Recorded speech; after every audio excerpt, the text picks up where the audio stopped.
Capítulo 14.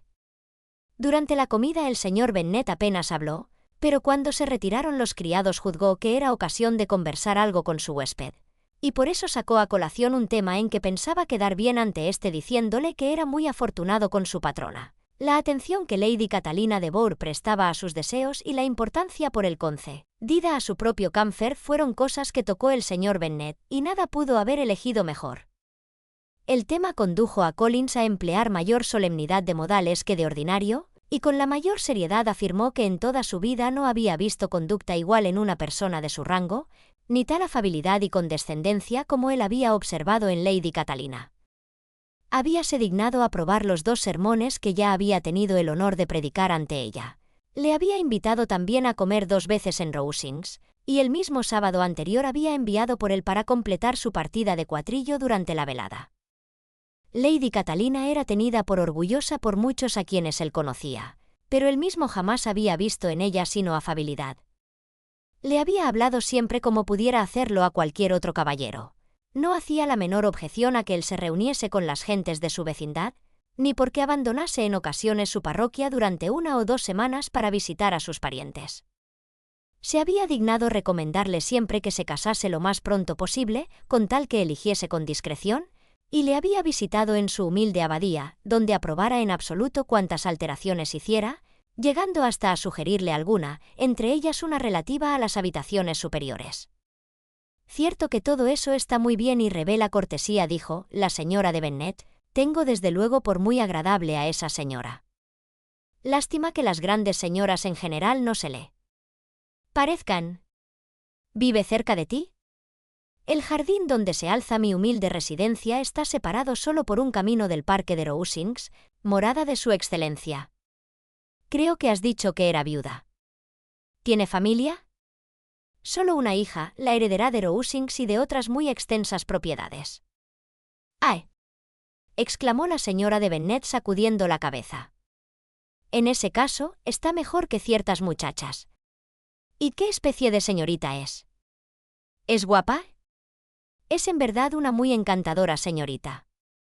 La propia Lady Catalina dice que, en cuanto a hermosa, la señorita de Bourgh es muy superior a las más bellas de su sexo, porque hay algo en sus facciones que delata a la joven de distinguida casa. Por desgracia, es de constitución enfermiza, lo cual le ha impedido progresar en ciertos detalles de educación, que de otra suerte no le faltarían, según me ha informado la señora que dirigió su enseñanza y que aún reside con ellas. Pero es muy amable, y a menudo se digna pasar por mi humilde residencia con su faetoncito y sus jacas».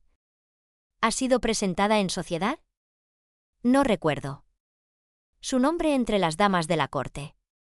Su desigual estado de salud le ha impedido, por desgracia, residir en la capital y por eso, como dije un día a Lady Catalina, ha privado a la corte británica de su mejor ornato. Su excelencia pareció complacerse con esta idea mía, y podréis comprender que me considero dichoso en dirigirle en todas las ocasiones pequeños cumplidos por el estilo, que siempre son gratos a las damas. Más de una vez he dicho a Lady Catalina que su encantadora hija parecía nacida para duquesa, y que el más elevado rango, en vez de remontarla, quedaría honrado por ella. Tal es el género de cosillas que agrada a su excelencia, y esa es la clase de atenciones que me considero especialmente obligado a tener». «Estás en lo cierto», dijo el señor Bennet, «y es fortuna para ti poseer el talento de lisonjear con delicadeza. ¿Puedo preguntarte si semejantes gratas atenciones proceden por impulso del momento o son resultado de previo estudio?» «Brotan por lo general del momento, y aunque a veces me entretengo en idear y preparar esos cumplidos elegantes para poderlos adaptar a las ocasiones que se brindan, siempre anhelo darles tal aire que semejen en lo posible como no estudiados». Las suposiciones del señor Bennet se habían realizado. Su primo era tan absurdo como él había creído y por eso le escuchaba con el más perverso gozo, conservando al propio tiempo la más absoluta compostura y salvo alguna mirada a Isabel de vez en cuando, sin tratar de buscar copartícipes en su placer más a la hora del teladosis resultaba ya suficiente, y como el señor Bennet tuvo la satisfacción de ver de nuevo en el salón a su huésped, cuando aquel concluyó, invitó a éste a leer en alta voz a las señoras. Collins accedió al punto y se trajo un libro, mas en cuanto lo vio, conocíase enseguida que era de una biblioteca circulante, se detuvo y, excusándose, Declaró que jamás leía novelas.